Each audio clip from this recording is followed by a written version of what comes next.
What's the meaning of alkalinity?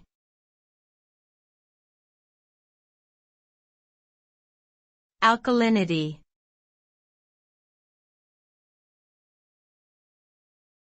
Alkalinity.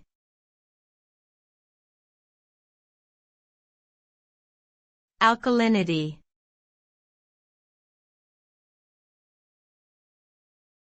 Alkalinity.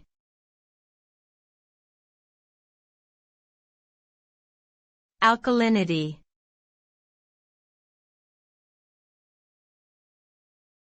Alkalinity refers to the ability of a substance, such as water, to neutralize acids. It is determined by measuring the amount of acid required to lower the pH of the substance. Alkalinity is measured in units of milligrams per liter of calcium carbonate. Higher alkalinity levels can provide buffering capacity, which helps to stabilize pH levels and prevent sudden fluctuations. However, excessively high alkalinity levels can have negative effects on water quality, such as promoting the growth of undesirable organisms.